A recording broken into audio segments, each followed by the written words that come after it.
ஆதியே துணை ஜீவ சகோதர சகோதரிகள் அனைவருக்கும் எனது அன்பான நமஸ்காரம். நம்முடைய பெருமானவர்கள் நமது அமுத வர்ஷிப்பின் போது எடுத்தாழுகின்ற அந்த பழமையான புராதன சொற்றொடர் பழமொழிகளை நாம் தொடர்ந்து பார்த்து வந்து கொண்டிருக்கிறோம். அந்த வகையில் இன்று நாம் பார்க்கவிருக்கும் பழமொழி, இளம் பிள்ளைக்கு அருவாமனை துணையானது போல என்ற ஒரு பழமொழியை தான் நாம இன்னைக்கு பார்க்க இருக்கிறோம். அதாவது ஒரு குழந்தை தவறி கீழே விழுது, அதை தாங்கி பிடிக்கக்கூடிய ஒரு அன்பு கரங்கள் தானே அந்த குழந்தைக்கு துணையாக இருக்க முடியும். அதை விட்டுட்டு ஒரு அருவாமனை அதுக்கு துணையாக இருந்து நான் தாங்கி பிடிக்கிறேன் அப்படின்னு வந்தா அந்த குழந்தையினுடைய நிலைமை என்னவாகும்? கீழே விழுந்தாலே காயப்படும், அதுல அருவாமனையின் மேல போய் விழுந்தா என்ன ஆகும்? அதுதான் இப்படியாக கீழே விழுகிற ஒரு பிள்ளைக்கு ஒரு அருவாமனை துணையானா அந்த பிள்ளையோட கதி என்னவாகுமோ? அது போல இந்த மெய் வாழ்வில் யாருக்கு யார் துணையாக நின்று அவர்களுக்கு அந்த பெரிய காயத்தை ஏற்படுத்தி விடுகிறார்கள். கீழே விழுகிற குழந்தைக்கு அருவாமனை போல யாரு துணையாக இருந்து அவங்களுக்கு அந்த ஒரு பெரிய ஒரு இடராகிய துன்பத்தை ஏற்படுத்தி விடுறாங்க. இன்னைக்கு நம்ம குளிநாடாவில் தெய்வம் அவர்கள் அவங்களுடைய அந்த திருவார்த்தை முதல்ல வந்ததே அந்த போலி குருமாரை பத்தி தான். ஆச்சரியமா இருந்தது எனக்கு. அவரை போய் சேர்றியே, அவரே திருந்தி திருத்த வேண்டியவரா இருக்கிறாரே, ஒரு திருத்தி கொள்ள வேண்டியவரா இருக்கிறவரை நம்பி போய் அவர் மேல விழுகிறது தான் ஒரு அருவாமனையில போய் விழுகிறது அப்படிங்கிறத பத்தி எல்லாம் நாம இன்னைக்கு பார்ப்போம். அப்போ இறைவன் இந்த மனுக்குலத்தை அழிஞ்சு போகிறதுக்காக படைக்கவில்லை, நித்தியத்திற்காகவே படைத்தான். அது கூட இன்னைக்கு பெருமானவர்கள் ஒளிநாடாவில் சொல்லும் போது, உன்னுடைய பாட்டனுக்கு அப்பா உனக்கு தெரியுமா அப்படின்னா தெரியாது. ஆனா மாணிக்க வாசகர், வடலூரார், திருவள்ளுவர், கடம்பவனக்காளை அவங்களெல்லாம் பத்தி சொன்னா ரொம்ப தெரிஞ்ச மாதிரி பேசுறியே, ஏன் அவங்களுக்கு தெரியுது உன் பாட்டனை தெரியல உனக்கு அப்படின்னா, அவங்க உன்னுடைய சிறப்புக்குள்ள நித்திய மூர்த்தியாக அவர்கள் வாழ்ந்து கொண்டிருக்கிறார்கள். அந்த பிரணவ தூலத்தில் அவங்க இருக்கிறாங்க, நீயும் அந்த பிரணவ தூலத்துல போகும்போது அவர்களை பார்க்கலாம் என்று அருள் செஞ்சாங்க. அப்போ இந்த மனிதனை நித்தியத்திற்காக தானே படைச்சாங்க. இந்த அண்டமனைத்திலும் உள்ள சராசர பொருட்கள் அனைத்தையும் ஆளக்கூடிய ஒரு சக்தி கொண்டவனாக இந்த மனுவை இறைவன் படைத்தான். அழிஞ்சு போகிறதுக்காக இறைவன் இந்த மனுவை படைக்கவில்லை, கோடி காலத்திலும் வாழ்வதற்காகவே இந்த சராசர பொருட்கள் அனைத்தையும் இந்த மனுவை குறிவைத்தே படைச்சாங்க. எல்லா ஆண்டு எண்ணிலடங்கா காலம் வல்லமையும் சீர்சிறப்பும் வாழ்வினுக்கே வந்த மனு. அந்த வாழ்வினுக்கே தெய்வம் அவர்கள் ஏகாரம் போட்டாங்கன்னாலே அதுக்கே தான், வேற எதுக்கும் இல்லை. அந்த வாழ்வு வல்லமையும் சீர்சிறப்பும் கோடி காலமும் வாழ்கின்ற அந்த வாழ்வுக்காக தான் வந்த, இந்த அழிஞ்சு போற வாழ்க்கைக்காக நீ வரல. பரமபத வாழ்வினுக்கே பாரில் படைத்த மனு வரமான சொர்க்கபதி வாழ்வினுக்கே வந்த மனு நெடுங்கால வாழ்வினுக்கே நிலத்தில் படைத்த மனு அண்டமனை துள்ள பொருள் அனைத்தும் மனு உனக்கே. இந்த அண்டமனைத்திலும் உள்ள பொருள் மனு உனக்கே தான் படைக்கப்பட்டது, வேற யாருக்காகவும் யாரை குறி வச்சும் படைக்கல. இப்படியாக எண்ணிலடங்கா காலம் சொர்க்கபதி வாழ்விற்காகத்தான் இந்த மனுவை படைத்திருக்க இந்த மனிதன் என்ன நினைக்கிறான்? செத்த பிறகு ஒண்ணும் இல்லை, செத்ததோட தன்னுடைய வாழ்க்கை முடிஞ்சு விடுகிறது அப்படின்னு இந்த மனிதன் தன்னுடைய அறியாமையினால அப்படின்னு நினைக்கிறான். அது இவனுடைய மனசுல இருக்கிற ஒரு இருட்டு அப்படின்னு தெய்வம் அவங்க அருளி செய்யறாங்க. நாம் என்ன சொன்னாலும், திருமைஞான குரல் பக்கம் 28, நாம் என்ன சொன்னாலும் உங்கள் மனதிலே ஒரு அழுத்தமான இருட்டு இருக்கிறதே. இருட்டு அப்படின்னாலே என்ன? அறியாமை. நம்ம பார்த்திருக்கோம் ஏற்கனவே, மனத்திருட்டு, உள்ளத்திருட்டு, அதெல்லாம் நம்ம பார்த்திருக்கிறோம். இருட்டு அப்படின்னாலே பிரகாசம்னா எதனுடைய பிரகாசம்? அறிவினுடைய பிரகாசம். அந்த பிரகாசம் இல்லைன்னா அறிவு இல்லைன்னு அர்த்தம். அப்ப இவன் மனசுல ஒரு அறிவற்ற தன்மையினால இவன் என்ன நினைக்கிறான்? செத்த பிறகு ஒன்றுமே இல்லை. நாம் என்ன சொன்னாலும் உங்கள் மனதிலே ஒரு அழுத்தமான இருட்டு இருக்கிறதே, அது உங்களை விட்டு விலக மாட்டேன் என்று கெட்டியாக அழுத்தி பிடித்து கொண்டிருக்கிறதே. அந்த இருட்டானது என்னவென்றால், செத்த பிறகு ஒன்றுமில்லை என்று நீங்கள் நினைப்பதுதான். உலகத்தில் உள்ள எல்லோரும் அப்படியே நினைத்துக் கொண்டிருக்கிறார்கள். மனிதன் நித்தியத்திற்காகவே படைக்க பெற்றவன், இவன் எக்கோடி காலத்திற்கும் சாக போகிறதே இல்லை என்று தெரியாது. அப்போ இந்த மனிதன் எக்கோடி காலத்துக்கும் சாகாம பரமபத வாழ்வுக்காக படைக்க பெற்றவன். ஆனா இவன் என்ன நினைக்கிறான்? இவனுடைய அந்த அறியாமையின் காரணமாக, மனத்து இருட்டின் காரணமாக, உள்ளத்து இருட்டின் காரணமாக இவன் என்ன நினைக்கிறான்? செத்த பிறகு ஒன்றுமில்லை அப்படின்னு நினைக்கிறான். அப்போ அது என்ன? இப்ப மனசுல இருட்டு இருந்தாலும் சொல்லுவாங்க, சொந்த புத்தி இல்லைனாலும் சொற்புத்தியாவது வேணும்னு. தன்னறிவில சாயாம நீயா அப்படி நினைக்கிற, உன் அறிவுக்கு அதுதான் தெரியுது. அப்போ சொல் புத்தி, பிறர் புத்தி சொல்லும் போது அதையாவது கேட்கணும்ல. தன்னறிவில் சாய்ந்து செத்த பிறகு ஒன்றும் இல்லை, இந்த தேகம் அழியக்கூடியதுதான், இந்த மனித வாழ்வும் அத்துடன் முடிந்துவிடும் அப்படின்னு நினைக்கிறானே.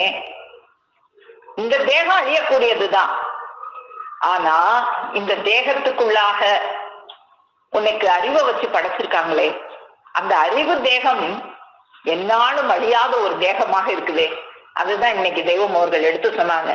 மாணிக்க வாசகர் பிரான், திருநாவுக்கரசர், அவங்க எல்லாம் எங்க இருக்காங்க? அந்த பிரணவ தூலத்துல இன்னைக்கும் குடியேறி இருக்காங்க. நீயும் அந்த தூலத்துல போனா அவங்களை எல்லாம் பார்க்கலாம்.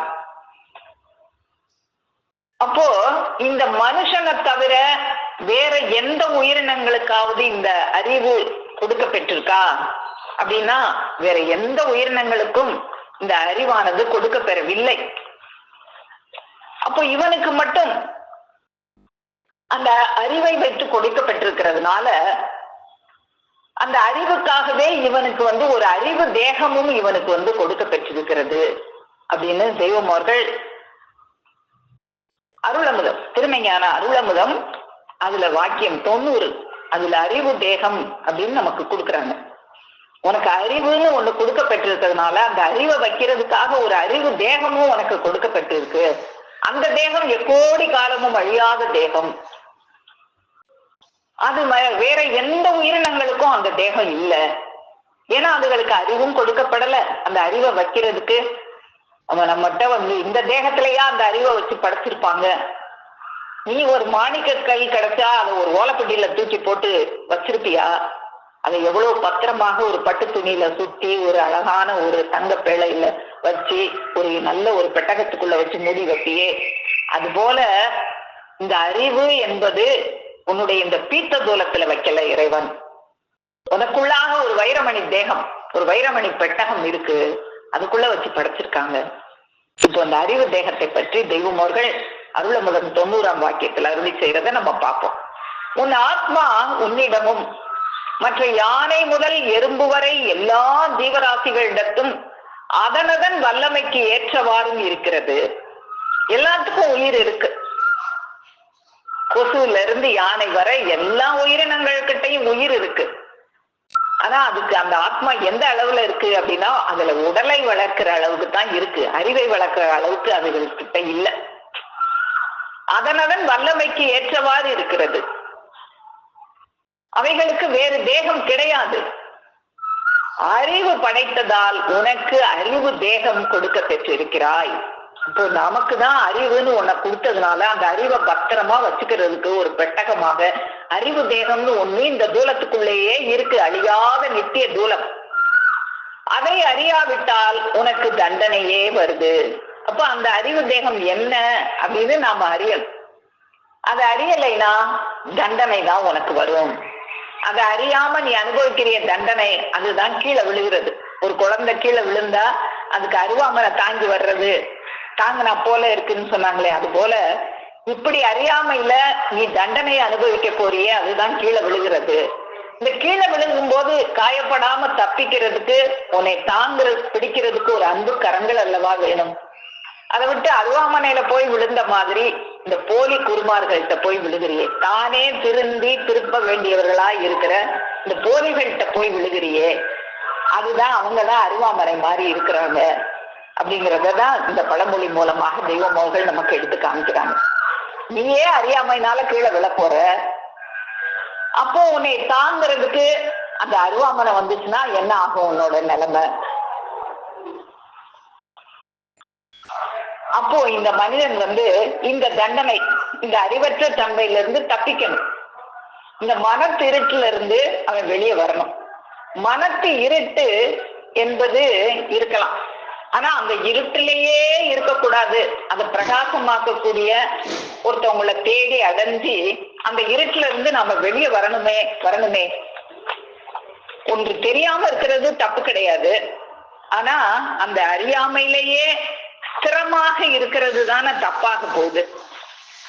அப்போ இந்த அறியாமையில நீ ஸ்திரமாக இருக்கக்கூடாது அப்படின்னு தெய்வம் அவங்க நமக்கு அருளி செய்யறாங்க.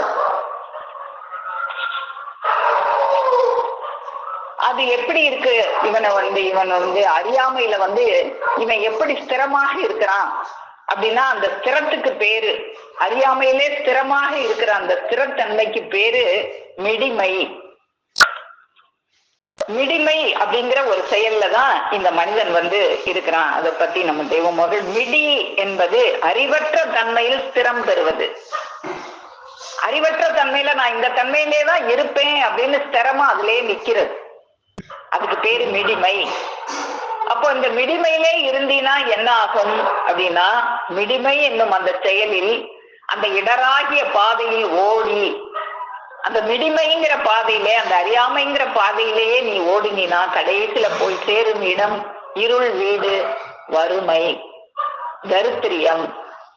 அந்த நெடுந்துயராகிய தரித்திரியம், அதுதான் நெடுந்துயராகிய சாவு. அந்த சாவாகிய தரித்திரத்துலதான் நீ போய் கடைசியில விழுவ. அந்த நெடுந்துயராகிய சாவு இருக்கே, அது வேணுமா? அப்போ ரவீந்திரநாத் தாகூர் அவர் கூட கடைசி நேரத்துல நான் இருட்டிலே நுழைகின்றேன் என்று இறுதி நேரத்தில் எழுதி வைத்து விட்டு நீங்கா நரக அவஸ்தைக்குள் நுழைய நேர்ந்தது. அப்ப இந்த சாவாகிய இருட்டு, இந்த அறியாமைங்கிற இந்த மிடிமையிலே இருந்தீன்னா அந்த சாவாகிய இருட்டு வந்துருமே, இந்த தரித்திரியத்துல போய் விழுந்துருவியே நீ. அப்போ இப்படி கீழே விழுகும் போது உன்னைய காயப்படாம தூக்கி காப்பாத்துறதுக்கு உண்டான ஒரு அன்பு கரங்கள் அல்லவா வேணும். ஒரு அருவாமனையில மேல போயா விழுகிறது. ஒரு மனுஷனுக்கு தெய்வம் எதற்காக வேண்டும் அப்படின்றதே தெரியாமல் என்ன கேட்கறது இறைவன்கிட்ட? என் தொடையை காப்பாற்று, என் வயிற்றை காப்பாற்று, என் முழங்காலை காப்பாற்று அப்படின்னு பக்தி கவசம் பாடுறாங்களே, இதுவா பக்தி? எதுக்கு தெய்வம் வேணும்? பிறவிப்பிணியாகி யமபாதையில் சிக்கி நாரி செத்து அழகையாகி நரகத்திற்கு ஆளாகும் இந்த இருட்டுக்குள்ள நுழைகிற இந்த தரித்திரத்துக்கு போகாமல் அந்த பேராபத்திலிருந்து மனிதனை மீட்டு அந்த பரமபதத்திற்கு ஆளாக்கும் அரிய பெரிய செயலுக்குத்தான தெய்வம் வேணும் என்பதை அறியாமல் இந்த அற்ப உதவிகளுக்கெல்லாம் தெய்வத்தை நினைப்பது எப்படி இருக்கு? தெய்வத்தை அவமானப்படுத்துவதாக அல்லவா இருக்கிறது. காசு பணம் தேடவும் ஒரு சீக்கை போக்கவுமா தெய்வம் வேணும்? அதுக்காக இல்லையே. தெய்வம் அவங்க எதுக்காக வேணுங்கிற அறிவே இந்த மக்களுக்கு இல்லாம, யாரு தெய்வம் அப்படிங்கிறதும் தெரியாம இந்த மனிதன் எப்படி கல்லையும் கரட்டையும் காட்டையும் மேட்டையும் தெய்வமாக நினைச்சு சுத்தி வர்றானே, மலை மேல் கோயிலை கட்டி வைத்துக் கொண்டு அங்கு நடையாய் நடக்கிறானே, அந்த வழிபாட்டில் இவன் என்ன கண்டு விட்டான்? என்னத்தை பெற்று விட்டான்? ஒன்றும் இல்லையே. பின்னே காலமெல்லாம் இப்படியே செய்கிறானே, அது ஏன்? ஆரம்பத்துல செஞ்சா சரி, காலமெல்லாம் அதேவா செய்யறது. ஆரம்பத்துல சிறுபிள்ளையா இருக்கும் போது மணல்ல வீடு கட்டி விளையாண்ட, பொம்மை கல்யாணம் செஞ்ச, சரி. பெருசான பிறகும் அதே மாதிரி பொம்மை கல்யாணம் செஞ்சுக்கிட்டு மண்ணுல வீடு கட்டிட்டு அதுல வாழ முடியுமா? அப்ப மட்டும் தனக்காக ஒரு வீடு வேணும், தனக்காக ஒரு மனைவி வேணும்னு வாழ தெரியுதே. ஆனா இந்த மெயில உனக்கு அந்த அறிவு இல்லையே. முருகா, கந்தா, செந்திலாண்டவா என்று கத்தி கதறிக்கொண்டு வேலினை உடம்பெல்லாம் குத்தி கொள்கிறானே, இதுவா பக்தி? இதனால் யாருக்கு என்ன வந்தது? இல்லை, என்ன வரப்போகிறது?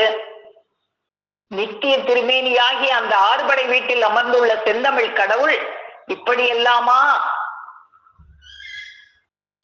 மக்கள் உடல் நோக வீண் பாடுபட சொல்லியிருப்பார்கள்? சொல்லி இருக்க மாட்டார்கள்.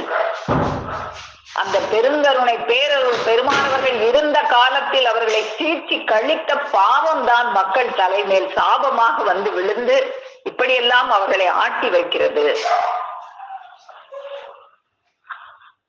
மக்களை ஆட்கொள்ள வந்த அந்த செம்மல் அவர்களின் திருவாயினிடம் அந்த தாசி மகன் வாயில் நீ மண்ணை போட்டு தையலுக்கு உதவாத ஜோட்டால் சன்னு என்ற இந்த சினங்கொண்ட வார்த்தைகள் வந்திருக்குமானால் அவர்களை மக்கள் என்ன பாடுபடுத்தி இருக்க வேண்டும்?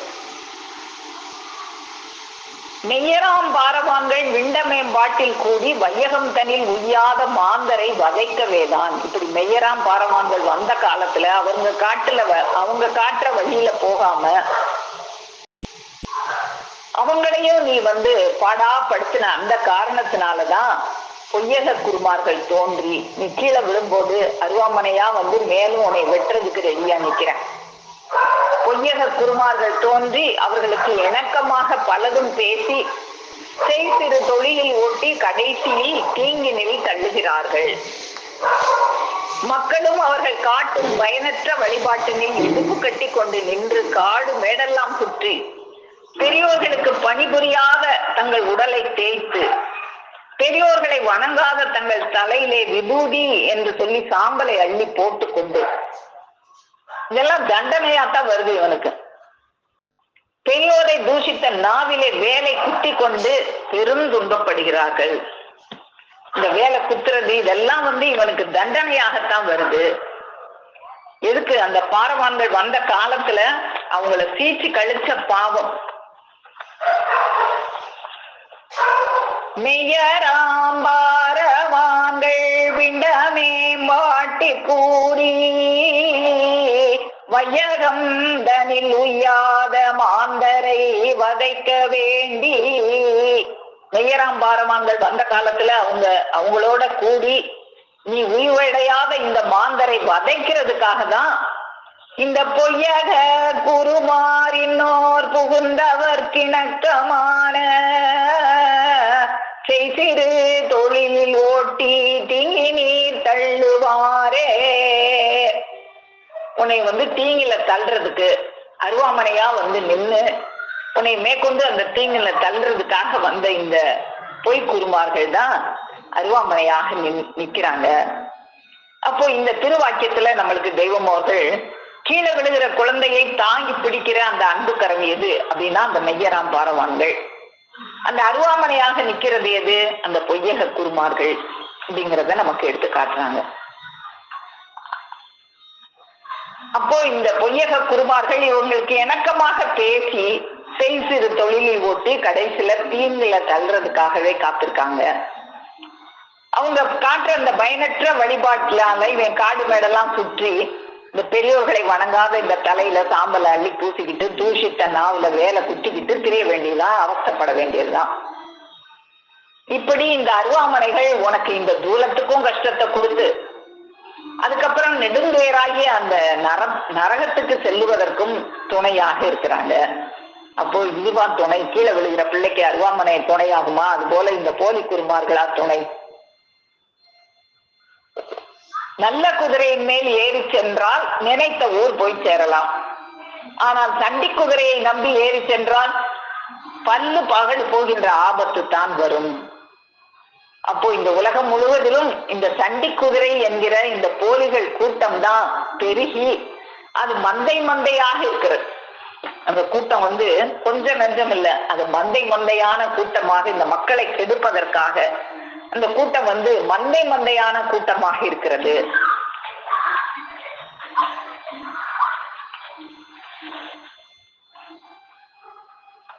நிறைய தெய்வமர்கள் இந்த போலி குருமார்களை பத்தி நமக்கு நிறைய எடுத்து காமிச்சிருக்காங்க. அங்கங்க கோவணத்தை கட்டிக்கிட்டு ரிஷின்னு சொல்லி அவங்கள பாக்குறதையே ரொம்ப கிராக்கியா பண்ணிட்டு அவங்கள பாக்குறதுதான் தரிசனம் அப்படின்னு சொல்லி அதை வச்சு காசு சம்பாதிக்கிறாங்களே தவிர அதனால ஒன்னு பொருளை இழந்ததுதான் மிச்சம்.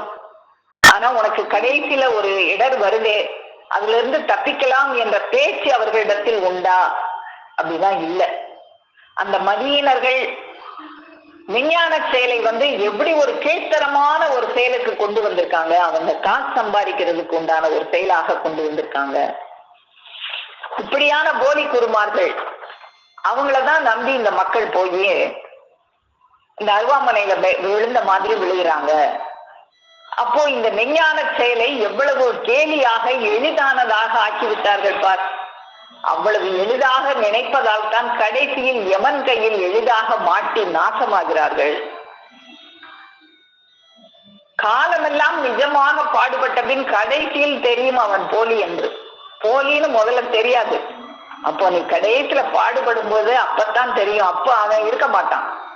அப்போ அவன் இருக்க மாட்டானே, நீயாரோ நானாரோ மீனாரோ கொக்காரோ என்று போய்விடுவான். அவனை தேடிக்கு உன்னைத்தானே நம்பி இவ்வளவு நாள் வந்தேன், இப்ப சாவாகிய யமன் வந்துட்டானே என்கிட்ட அப்படின்னு நீ அவனை தேடுனீனா அந்த நேரம் அவன் இருக்க மாட்டான். நானாரோ நீ யாரோன்ட்டு போயிடுவான். அது வரைக்கும் உன் கூட இணக்கமா இருந்து உன்கிட்ட இருக்கிறத எல்லாத்தையும் பிடுங்கின பிறகு நானாரோ நீயாரோ மீனாரோ கொக்காரோன்ட்டு போயிடுவான். இன்னும் சில பேரு 4 எழுத்து தெரிஞ்ச உடனே குருவாயிருது. ஒரு குரு பெருமான்கிட்ட போய் கல்வி கற்க போறது, 4 எழுத்து ஆனா அவன்னா ஈனா ஈ என்னான்னு படிச்ச உடனே ஆகா இந்த 4 எழுத்தை வச்சுதான் இவரு இவ்வளவு ஒரு குருவா உட்கார்ந்து சொல்லி கொடுத்துட்டு இருக்காரா, நாமளும் ஒரு பள்ளிக்கூட கடை வைப்போம், இவரை போல நாமும் வாத்தியார் ஆகலாம் அப்படின்னு நினைச்சு நமக்கும் இவரை போல பிரலாபம் வரட்டும்னு ஒரு பள்ளிக்கூட கடை வச்சா அவன்கிட்ட போய் படிச்சோம்னா நமக்கு இந்த சாவாகிய இருட்டுல இருந்து நாம தப்பிக்க முடியுமா அப்படின்னா முடியாது. அப்போ இந்த மாதிரியான சண்டாள அவல குருமார்கள் பலர் தோன்றி இந்த உலகத்தை அநியாயமாக மாய்க்கிறார்கள். வேடம் போட்டா ஞானம் வந்துருமா அப்படின்னா வேடம் போட்டாலும் ஞானம் வராது. சில பேர் வேஷம் போட்டுட்டு தான் மக்களை ஏமாத்துறாங்க. பெண்டு பிள்ளைகளை விட்டு வெளியேறி மொட்டை அடித்துக் கொண்டு ஒரு கோமணக்கட்டோடு இருப்பவர்களே சாமியார்கள்னு மக்கள் எல்லாம் நினைக்கிறாங்க. அப்போ இந்த மாதிரி மானம் வெட்டு கையேந்தி நிற்கிற எல்லைக்கு யாரும் வரமாட்டார்கள் என்றுதான் அந்த வேடதாரர்கள் இப்படி எல்லாம் மக்களை ஏமாத்துறாங்க. ஒரு கலெக்டர் என்று எழுதி கட்டி கொண்டால் அவர் மாதிரியே வேடம் போட்டுக் கொண்டால் அவருடைய செயலை செய்ய வருமா? வராது. அந்த நித்திய செயல் வேடம் போடுவதால் வந்து விடுமா? வந்து விடாது. அப்போ இந்த மெய்ச்செயல் எப்படி என்ன செஞ்சா கிட்டும்? இதெல்லாம் ஞானமே ஆகாது அப்படின்னு சொல்லிட்டாங்க. அப்போ ஞானம் என்பது என்னவாக இருக்கும்? இந்த மாதிரி சொரணை கெட்டு அறிவற்று பிதற்றுவது ஞானம் அல்ல. இதெல்லாம் நீயே ஏற்கனவே ஒரு மன திருட்டுல கீழே விழுக, கீழே விழும்போது அருவாமனையாக நின்று மேலும் மேலும் உனக்கு அந்த சாவாகிய இருட்டுல உன்னை தள்ளுறதுக்கு தான் இந்த போலி குருமார்கள் இருக்காங்க. அப்போ அந்த கீழே விழும்போது தாங்கக்கூடிய ஒரு அன்பு கரமாக எது இருக்கு அப்படின்னு பார்க்கும்போது இதெல்லாம் ஞானம் அல்ல. மேலும் மேலும் நாளுக்கு நாள் அறிவு கூரேறி ஒளிவாளாக ஆவதுவே ஞானம். உன்னுடைய அறிவு இருட்டுல இருக்கே, மன திருட்டுல இருக்கே, அந்த இருட்டை பிரகாசமாக்க செய்யறது தான் ஞானம். யமன் எல்லையிலும் அஞ்சாமல் வீரம் பொழிய நிற்க செய்வதுவே ஞானம். அந்த ஞானம் அடைஞ்சாத்தான் நீ யமன் எல்லையிலும் வெற்றி. நீ கீழே விழுந்தாலும் அங்க நீ வெற்றி காணலாம். இன்னும் அது சிவமாகிய செங்கனியை, மதுரம் பொழியும் மாணிக்கத்தை, தெய்வ மனம் வீசும் தீஞ்சுவை தேனை, செவ்வானில் குடியேற்றும் செங்கரும்பு கட்டியை, ஜீவ மெய்ப்பிரகாச சீருடை கதிர் பரப்பை தன்னில் தானே கண்டு மகிழ்ச்சி ஏற நிற்பது, அதுதான் ஞானம். அதன் பிறகுதான்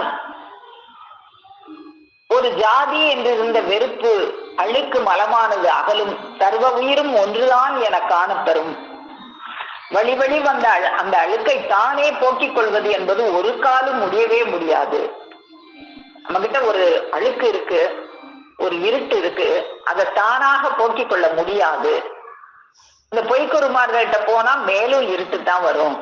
ஆனா அந்த மெய்ஞானிகள்கிட்ட நீ போகும்போதுதான் உனக்கு அந்த இருட்டானது, அந்த அழுக்கு மலமானது உன்னை விட்டு விலகி செல்லும். வாய் திறந்து ஆழங்காட்டும் வடிவு மாயனாக அவங்க உனக்கு அந்த விஸ்வரூப தரிசனையை காட்டுவாங்க. வாய் திறந்து ஆழங்காட்டும், அவங்க வாயில போய் நீ விழணும். நீ கீழே விழுகிற சொல்லுவாங்க இந்த உலகத்துல, என் வாயில விழுந்துராத அப்புறம் நல்லா இருக்காது அப்படின்னு சொல்லுவாங்க. அது உண்மையே உண்மை. இவங்க வாயில எல்லாம் விழுந்தா நல்லாவே இருக்காது. அது கீழே விழுகிற பிள்ளை அருவாமனையில விழுந்த மாதிரி.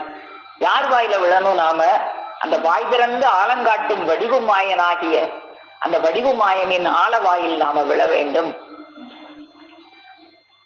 வாய் திறந்து ஆழங்காட்டும் வடிவு மாயனாக ஸ்ரீ கிருஷ்ண பகவான் அங்கே தன்னை வெளிப்படுத்தி அர்ஜுனர் முதலானவர்களுக்கு அண்டாண்ட விஸ்வரூப தரிசனை காட்டினார்களே, அந்த திருச்செயல் ஒன்றினால் தான் வாக்கு மலம் பொழியும். பிறகு இவன்பால் 7 கோடி மந்திரங்களும் சர்வ வேதங்களும் மகா துப்புரவாக துலங்கும். அவங்கள நீ சாந்தினா உனக்கு 7 கோடி மந்திரங்களும் சர்வ வேதங்களும். இப்போ இன்னைக்கு ஒளிநாடாவுல தெய்வம் அவங்க கேட்டாங்க, இந்த படிப்பை எத்தனை நாள் படிக்கலாம்? கற்பகோடி காலம் படிக்கணும். கற்பகோடி காலம் படிக்கணுமா? அப்போ அந்த கற்பகோடி காலம் பரப்பு, அந்த கற்பகோடி காலத்தையும் சுருக்கி ஒரே இரவாக்கி உனக்கு திணிச்சு தந்துட்டா அவங்க யாரா இருப்பாங்க? ஒரே வார்த்தையில ஒரு மொழி கீதையாக நமக்கு கற்றுக் கொடுக்குறாங்களே. நமக்கு ஒவ்வொரு முறையும் நம்மளுக்கு ஒவ்வொரு பிரகாசம், தெளிவு பிரகாசம் கிடைக்கும் போதும் அதெல்லாம் கற்பகோடி காலத்து கல்வியாக இருக்கு. அந்த கல்வியை சுருக்கி நமக்கு ஒரே இரவுல ஒரே வார்த்தையில நமக்கு அருளி செய்யறாங்களே. பிறகு இவன்பால் 7 கோடி மந்திரங்களும் சர்வ வேதங்களும் மகா துப்புரவாக துலங்கும். அவங்க அந்த ஒரு வார்த்தை நமக்கு பிரகாசம் ஆக்கிட்டாங்கன்னா எல்லா வேதங்களும் நமக்கு விளங்க ஆரம்பிச்சிடும். அந்த பூட்டு, எல்லா வேதங்களுக்கும் ஒரு பூட்டு போட்டு பூட்டி இருக்கு. அந்த பூட்டினுடைய சாவியை நம்ம கையில கொடுத்துட்டாங்கன்னா எல்லா வேதங்களையும் அந்த சாவி கொண்டு திறந்து நம்ம பார்க்கும்போது நமக்கு எல்லாமே பிரகாசமாக நம்ம முன்னால பிரகாசிக்கும். மெய் ஒளிவு உள்ளத்தில் பிரகாசிக்க பெறும். இச்செயல் அன்றைக்கு எப்படி நடந்ததோ அது போலவேதான் இன்றைக்கு இங்கே நடத்தப்பெறுகிறது. இந்த செயல் அன்றைக்கு மட்டும் இருந்ததா? இன்னைக்கு வர வர வர குறைஞ்சு மங்கி போயிடுச்சா? அன்னைக்கு நடந்ததை விட இன்னைக்கு இன்னும் பிரகாசமாக நடந்து கொண்டு இருக்கிறது. அன்றைக்கு பகவான் வந்தது மக்களுக்காக என்றால் இன்றைக்கு மட்டும் அவர்கள் வராமலா இருப்பார்கள்? வந்தாச்சு என்பதை எல்லோரும் சிறிது காலத்தில் தெரிந்து கொள்வார்கள். எப்படி அவங்கள சார்ந்தா, அவங்களுடைய அந்த ஆலவாயில போய் விழுந்தா என்னென்ன அதிசயெல்லாம் நம்ம காணலாம் அப்படிங்கிறத தெய்வம் அவங்க. ஏகரூப கோடி கிரணோதயம் விரிக்கும் எட்டாத மேனிலை என்னும் இருதய நிலமும் கண்டோம். இருதயம்னா இருட்டுக்குள்ள இருந்துச்சு. அந்த இருட்டுக்குள்ள இருந்த இருதயம் அல்ல, பிரகாசமான இருதயம் ஒண்ணு இருக்குன்னு நம்மளுக்கெல்லாம் எடுத்து காமிச்சாங்களே, அதை கண்டோமே. இன்னும் அப்பெரிய நிலையிருப்பின் கண்ணே அஞ்சாயுதமும் 16 வீதியும் கஞ்சாமனக்கண் கண்டோம். 5 3 8 பந்துலாம் மந்திரம் அந்தனராதி மூலவேர் கண்டு மூடலுக்குள்ளே முதலுமை எழுத்தும் வாடாத கண்ணி வயது 10 ஏடான கலைமகள் இருமணம் காட்டி தோடுடை செவியும் துலங்கு குண்டலமும் கூடஸ்த பிரம்ம குறியதில் நின்று வெட்டாத சக்கரம் பேசாத மந்திரம் எட்டாத புட்பத்தி இயல்பலாம் கண்டு பொழுதுபடாத பொய்கையில் மூழ்கி முழுதுகில் நனையா முக்கரை ஏறி நிழல் சாயலற்ற நீள்வுடல் கண்டு நீர்ச்சடை மேலே நின்ற அதிசயமும் நேர்காவி பூப்பும் நீலமலை கண்டு மேல்கீழ் உலகமும் விழுங்கி அங்கு விழும் ஆளவாய் திறந்த அதிசயமும் கண்டோம். இதெல்லாம் இவ்வளவு என்னன்னு நம்ம ஆச்சரியப்பட தேவையில்லை. எல்லாமே அவங்களுடைய அந்த ஆளவாய் திறக்கும் போது, அந்த ஆளவாயில நாம விழுகும் போது எல்லா அதிசயத்தையும் நம்ம பார்க்கலாம். இந்த உலகத்துல புழங்காத பேச்சு உலகில் உங்களுக்கென்றே புகழுகிறேன், கேட்க மதி அதிகம் வேண்டும் அப்படின்னு அருள் செஞ்சாங்களே. நாம கொஞ்சம் மதியோட அவங்க என்ன சொல்றாங்க, அந்த ஆலவாயில போய் நாம விழுகும் போது அந்த ஆலவாய் திறந்த அந்த அதிசயத்தை பார்க்கும்போது எந்த அத்தனை அதிசயத்தை நமக்கு காட்டுவாங்களே. அங்கெல்லாம் நீ போய் விழணும், அருவாமனையில மேலையா போய் விழணும். அப்படியெல்லாம் நாம அந்த ஆலவாயில விழுந்தவர்கள் தான். நாம தவறி விழ இருந்தோம், ஆனா போய் அந்த ஆலவாயில போய் விழுந்துட்டோம். அதனால இன்னைக்கு ஆடி பாடி இருட்பயம் நீங்கி அருட்பலம் மீறி நிற்கிறார்கள். அந்த இருட்பயம் மரண இருட்டே நமக்கு இல்லை. யமனா காலனா இங்கே வாடா, அவனை காலால் எட்டி உதைக்கிறேன் அப்படின்னு சொல்ற ஒரு தைரியத்தை நமக்கு தெய்வம் அவங்க கொடுத்திருக்காங்க. நாம் இவர்கள் எல்லோருக்கும் நெற்றிக்கண்ணை உண்டாக்கி வைத்திருக்கும் காரணத்தால் அல்லவா இந்த பெருமித மகிழ்ச்சி பூப்பு நமக்கெல்லாம் நெற்றிக்கண்ணை உண்டாக்கி வச்சிருக்காங்களே. அதனாலதானே நம்ம செவி கொடுத்து கேட்கிறோம். அந்த நெற்றிக்கண் ஞானக்கண் அது இருந்தா தானே செவி கொடுத்து கேட்க முடியும், இல்லைன்னா கேட்க முடியுமா? இந்த பெருமித மகிழ்ச்சி பூப்பு இவர்கள் உள்ளத்தில் காணப்பெறுகிறது. இது ஏன் மக்கள் கண்ணிலும் செவியிலும் படவில்லை? பாவ இருள் மலிந்து திமிரேறி புடைப்பாக விரிந்து நிற்கிற தருணத்தில் யமன் என்னும் வேங்கை வந்துவிட்டால் என்ன செய்வார்கள்? அத பின்னால பாத்துக்கலாம் அப்படின்னு நினைச்சீங்கன்னா உனக்கு யமன் எந்த நேரத்துல வருவான்னு தெரியாதே. இப்பவோ பின்னையோ சற்று நேரத்திலோ வந்துடலாமே அவன். அப்போ அந்த நீ இப்படி இருட்டிலே இருக்கிற நேரத்துல யமன் வந்துட்டா என்ன செய்வ? அவன் முன்னிலையில் இந்த அழிவுலக பவச்சருக்கு சேட்டை நிற்குமா? தேவ நிர்மாண திருநிறை உலகில் வாடாத வயதுடைய வளர்மதி வாழ்வில் இதோ பலாயிரக்கணக்கான பேர்கள் ஆகி கொண்டார்களே, இது மற்றையோருக்கும் வேண்டியதுதானே. ஆகி கொண்ட மக்கள் போலயே தெய்வம் அவர்களுக்கு வந்து எத்தனாயிரக்கணக்கான மக்கள் வந்தாலும் அவங்களுக்கு அது பத்தவே பத்தாது. இந்த உலக மக்கள் எல்லாரும் ஒரு தலை கூட வீணாக போய்விடாமல் எல்லாரும் முடிவடைய வேண்டும் அப்படின்னு தான் அந்த திருவுள்ளத்துல அவங்க இறக்கம் கொண்டுதான் ஓயாத அந்த அமுத வர்ஷிப்பை கொட்டிக்கிட்டே இருக்கிறாங்களே. தேவலோகம் சிருஷ்டிக்க பெற்று இங்கே வரும் போல இருக்கிறது. தேவலோகமே கைலாயத்தை பூமண்டலத்திற்கு இறக்கி பாலை என்று பெயர் சூட்டி வச்சிருக்காங்களே. அங்க தேவ செயல்கள் பெருக்கமாக நடந்துகிட்டு இருக்கேன். இது நேரம் அளவு காண முடியாத பாதகங்கள் குமுறி வளர்ந்தேறி அழிவு நேரத்தை வெகு வேகமாக வரும்படி நெருக்கி கொண்டிருக்கிறது. அதுவும் வந்து கொண்டிருக்கிறது. இதற்கிடையில் நாம் கொண்டு வந்த காரியம் நினைத்த அளவு முடியவில்லையே என்று நமக்கு பெருங்கவலையாக இருக்கிறது. நான் நினைச்ச உலக மக்கள் எல்லாருக்கும் மகனே இந்த உலகம் ஒழிவதற்காக என்னுடைய உபதேசத்தை நடத்த கடவாய் என்ற ஆசீர்வாத கங்கணத்தை என் பெருமான் என் தலையில கூட்டிட்டாங்களே. அந்த இட்ட கட்டளை எல்லாம் தன் தலைக்கு ஏற்றும் கிரீடமாக நினைச்சு அவங்க இந்த உலக மக்கள் எல்லாருக்கும் அதை கொடுக்கணுங்கிறது அது இவ்வளவுதானா, என்னுடைய இவ்வளவு பாட்டுக்கு இவ்வளவுதானா அப்படின்னு அவங்களுக்கு வேதனையா இருக்குமா?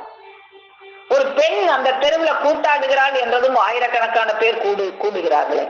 எங்கேயாவது ரோட்ல ஒரு பெண் கூத்தாடிக்கிட்டு இருக்கான்னு சொன்னா அதை வேடிக்கை பார்க்க 1000 பேர் போவாங்களே. தெய்வம் கூவி கூவி கூவி கூவி அழைக்கிறாங்களே, அதை கேட்க வரலையே. 50 ஆண்டுகளாக நாமும் கூவி கூவி அழைத்து என் வயது வாழ்நாளையெல்லாம் செலவழித்து இந்த மெய்யில் சேர்க்க முடிந்தது இவ்வளவுதானே என்பதுதான் எம்முடைய கவலை. ஒரு சிறு தொகை மக்களைத்தானே நாம் சேர்க்க முடிந்தது என்று ஒரு நேரம் நமக்கு எண்ணம் வரும். ஆயிரக்கணக்கான மிருகங்கள் வாழும் காட்டில் சிங்கம் ஒன்றுதானே இருக்கும். அதை போலத்தான் இங்கே இவர்கள் நமக்கு என்று மனதை தேற்றிக் கொள்வோம். அப்போ நம்மெல்லாம் மிருகங்கள் வாழ்ற காட்டுல சிங்கமாக நாம எல்லாம் தெய்வம் அவர்களை சென்றடைந்தோம் அப்படின்னு தெய்வம் அவங்க நமக்கு நம்மளை அறிவு செய்யறாங்க. சர்வ சாதிகளும் சர்வ மதங்களுக்கும் சர்வ சாதிகளுக்கும் சர்வ வேதங்களுக்குமாக பூமி இடங்களுக்கும் ஒரு நிஜ நிதி லாபகர வசந்த காலம் நாம் கொண்டு வந்திருக்கிறோம். இந்த சிங்கங்களுக்கு மட்டும் இல்ல, இன்னும் காட்டுல எத்தனை மிருகங்கள் தெரியுதோ அத்தனை மிருகங்களுக்கும் சர்வ சாதிகளுக்கும் சர்வ மதங்களுக்கும் எல்லாருக்குமா தான் நான் ஒரு நிஜ நிதி லாபகர வசந்த காலம் கொண்டு வந்திருக்கிறேன். அதுக்காகத்தான் அவங்க தூல திருமேனியோட இருக்கும்போது ஓயாது ஒளியாது அமுத வர்ஷிப்பை கொண்டுட்டே இருந்தாங்க. அதுக்கப்புறமும் இந்த அமுத வர்ஷிப்பு நம்ம செவியில நாளும் இறங்குவதற்காக நம்மளுக்கு என்னெல்லாம் கொடுத்துட்டு போயிருக்காங்க. பாடல்கள், நூல்கள், மான்மியம், வாக்கியங்கள், அனந்தானந்தம். யார் எந்த கேள்வி கேட்டாலும் எந்த ஒரு பழமொழியை நம்ம படிச்சாலும் அதுக்குரிய விளக்கமெல்லாம் நூல்ல பொதிஞ்சு இருக்கு. நூல்ல இருந்து எடுத்து தானே நம்ம பேசுறோம். அத்தனை அனந்தானந்தம் நம்மளை கொடுத்து வச்சுட்டு போயிருக்காங்களே தெய்வம் அவர்கள். இதை பயன்படுத்தி கொள்ளுகிறவர்கள் பயன்படுத்தி கொள்ளுங்கோ. அந்த ஆலவாயில் விழுகிற இஷ்டம் இருக்கிறவங்க விழுங்கோ. விழாம நாசமா அருவாமனையில தான் போய் விழுவேன்னா போய் விழு என்று நாம் சொல்லிக் கொள்வதை தவிர வேறு என்ன செய்ய முடியும் அப்படின்னு நம்முடைய தெய்வம் அவர்கள் இந்த உலக மக்கள் இந்த பொய்யராம் குருக்கள்கிட்ட போய் சீரழிஞ்சிராதபடிக்கு ஒரு மெய்யான குருபரனை அடைந்து பலன் அடைய வேண்டும் அப்படிங்கிறதுக்காக அவங்க அருளி செய்யற அந்த பிரசங்கத்தையும் நம்ம பார்ப்போம். திருப்பத்தூர் பிரசங்கத்துல தெய்வம் அவர்கள், ஏ பழங்காலத்து நெடும்பெரிய உலகீரே, என்னை போலவே மனித கோலம் எடுத்து வைத்து நிறைந்திருக்கும் எமது உடலுக்கு ஒத்த பிறவியரே. மனித கோலம் எடுத்து எமது உடலுக்கு ஒத்த உடல் தான் அவங்கள போல இருக்கு. அதனாலதான் தெய்வம் அவர்கள் எப்பயுமே சொல்லும் போது என் உடலொத்த பிறவியரே, உடல் தான் அவங்கள போல இருக்கு, அறிவு அவங்கள போல இல்லை. ஆனா அறிவும் அவங்கள போல ஆகணுங்கிறதுக்காக தான் அவங்க அவ்வளவும் பேசுறாங்க. என்னை போலவே ஆக்குவதற்கென்று வந்து நிற்கும் எம்மை, என்ன போலவே நீ உடல்ல இருக்க, அறிவுலையும் நீ என்ன போலவே வரணுங்கிறதுக்காக தான் நான் இவ்வளவு பேசுறேன். ஆனால் நீங்கள் எல்லீரும் நவக்கிரக கோளினை அதட்டி ஆள முடியாத அக்கோள்களால் பீடிக்க பெற்று நையுண்டு தப்பிக்க ஒரு சரியான வகை கூட இன்றி மாட்டி மீள முடியாது கிடக்கும் நேசரே, அதற்காக அறியாத பல அம்மவனே கூடி ஐயறிவு கொண்டு ஆலோசனை பண்ணி செய்வதாகிய அது உன் கையில் சிக்கி அகப்பட்டு கொண்டு உன்னையே எதிர்நோக்கி கிடக்கும் ஏட்டு கூட்டு குருவை பிடித்து உன் கையில சிக்கி இருக்கானே, ஓ மடியில தான் அவனுக்கு முத்தி இருக்கு. அப்படி ஓ மடியில முத்தி இருக்கிறவனை போய் நம்பி நீ கீழே விழும்போது அந்த அருவாமனையாகி அவன் மேல போய் விழுந்தீனா ஏமாந்து போய்கொண்டும் ஏமாந்து போகவும் தான் கிடப்ப. கடைசி சாவாகி இருட்டுக்குள்ளதான் நுழைவ. அப்படி ஏமாந்து போய்கொண்டும் ஏமாந்து போகவும் கிடக்கும் எனக்கு முன்ன நாளிலும் பின்னாலுமாக பிறந்து வந்து இங்கே கூடியிருக்கும் என் தோழரே. அப்படி ஏமாறுறவங்களையும் தெய்வம் அவங்க எப்படி அழைக்கிறாங்க நம்ம பார்த்தோமே, அன்பு தோழரே அப்படிதான் அழைக்கிறாங்க. உங்கள் இந்த ஆபத்து சஞ்சல பீடிப்பினையும் அதற்காக நீங்கள் வேண்டி நம்பி பிடியுண்டு தெரியும் அலங்கோல பாட்டினையும் விலக்கி சேமத்தை தரும் விவரத்தை எடுத்து சொல்லுவதற்கு கூட நாதியற்ற தூரமான அந்த புறத்து செயலில் ஸ்தாபரமாக குடியிருந்து கொண்டிருக்கின்ற என் தூல பிறப்பரே. அது நிறைய இடத்துல அவங்க தூல பிறப்பரே, என் தூலத்துக்கு சொந்தக்காரரே, என் உடலொத்த பிறவியரேன்னு தான் சொல்லுவாங்க. ஏன்னா அறிவு அவங்கள மாதிரி இல்லையே, நமக்கு உடம்பு மட்டும்தான் அவங்கள மாதிரி இருக்கு. இந்த விவரத்தை எடுத்து சொல்றது கூட நாதி இல்லாத உலகத்துல இருக்கும்போது, கீழே விழும்போது தாங்கி பிடிக்கிறதுக்கு அன்பு கரங்களே இல்லாத ஒரு ஊர்ல தான் நம்ம இருக்கிறோம். அப்படி இருக்கிற ஊர்ல நம்மளை தாங்கி பிடிக்கிறதுக்கு ஒரு அன்பு கரத்தை நீட்டுறாங்க தெய்வம் அவர்கள். இதனாலே நீங்கள் அடைய போக இருக்கும் அதிநெடும் அமளியாகிய இருப்பதி புகும் பரிதாபகரத்தினை நான் நெடுக தெரிந்து ஓர்ந்து உங்களை தேடி வலிய சொல்லிட்டேன். இப்படி கீழே விழுந்தா என்ன அடிபட போகுதுன்னு உனக்கு தெரியாது, எனக்கு தெரியும். அதை தெரிஞ்சதுனால நீ இருப்பதி அந்த சாவுங்கிற நுழைவாயில நுழைஞ்சு அதுக்கப்புறம் இவங்கோடி காலம் நரக தண்டனை அனுபவிக்க போறியே, அதை நான் தெரிஞ்சதுனால உங்களை தேடி வலிய சொல்லிவிட்டேன். நீ கீழே விழும்போது உன்னை தாங்கி பிடிக்கிற கரமாக நான் வலிய வர்றேன், நீ கூப்பிடல, நான் வலிய வர்றேன். இதனாலே நீங்கள் என்னை வலிய வந்தவள் கிளவி மாட்டேன் என்றவள் குமரி என்கிற சுலோகத்தினை போலே எண்ணி விடாமல் எல்லோரும் தெரிந்தவராகி கொள்ளுங்கள். அப்போ அப்படி சொன்னதுனால இப்ப வலிய வந்தாங்களே, வலிய வந்ததுனால வலிய வந்தவள் கிளவி மாட்டேன் என்றவள் குமரின்னு ஒரு சுலோகம் இருக்கே, அது மாதிரி நீ நினைச்சிடாத. நான் வாயினால் சொல்லிட்டு போயிட மாட்டேன்.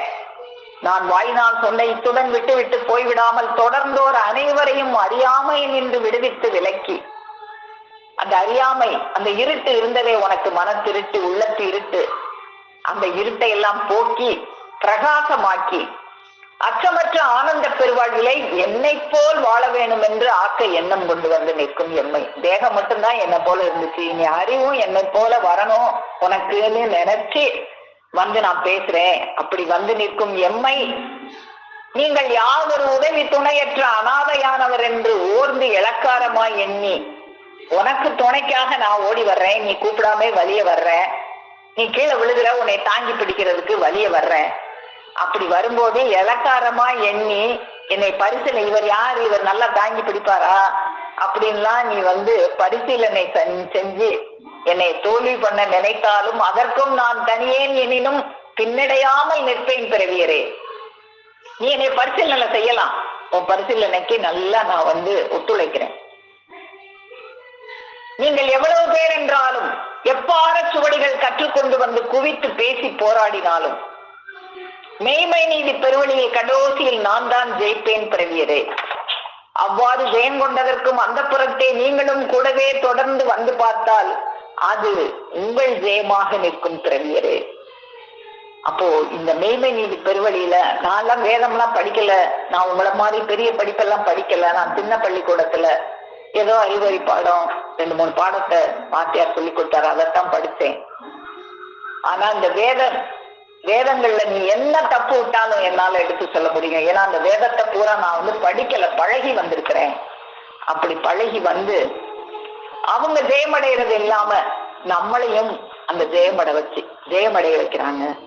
அப்போ அப்படியாக நம்ம இன்னைக்கு பார்த்தோமே இந்த பழமொழி, கீழே விழும் பிள்ளைக்கு அருவாள் மனை துணையானது போல நாம இந்த கீழே விழும்போது இந்த அருவாள் மனையாகிய இவங்க வாயில விழாம அந்த பெருமானவர்களுடைய அந்த மெய்யராம் பாரவானாகிய அந்த திரு ஆலவாயில நம்ம விழுந்தோம்னா நம்மளுக்கு என்ன கதி? அந்த பரமபத வாழ்விற்கே பாரில் படைத்த மனு என்றபடி அந்த பரமபத வாழ்வு நமக்கு சொந்தமாகும். ஏன்னா அவங்க எதை வச்சு நம்ம கொடுக்குறாங்க? அந்த நாவேறி பாய்ந்திடும் தமிழ், அவங்களுடைய நாவேறி பாய்ந்திருந்த அந்த தமிழ் தெய்வப்பதி. அந்த தெய்வப்பதியில நம்ம விழுந்தோம்னா அந்த சாலை தமிழ் கொண்டு அவர்கள் அந்த வெற்றி வீர வாழ்க்கையை நமக்கும் வழங்குவார்கள். அப்படியாக நாமெல்லாம் கீழே விழுகிறவங்களாக இருந்தாலும் இந்த அருவாள் மனையின் மேலே விழுந்திடாது. இந்த தெய்வப்பதியாம் நம்முடைய பெருமானவர்கள் சாலை என்பதில் வீற்றிருக்கும் நமது பெருமானவர்கள் தெய்வப்பதியில் நாம் விழுந்து மேம்பாடு அடைவோம்.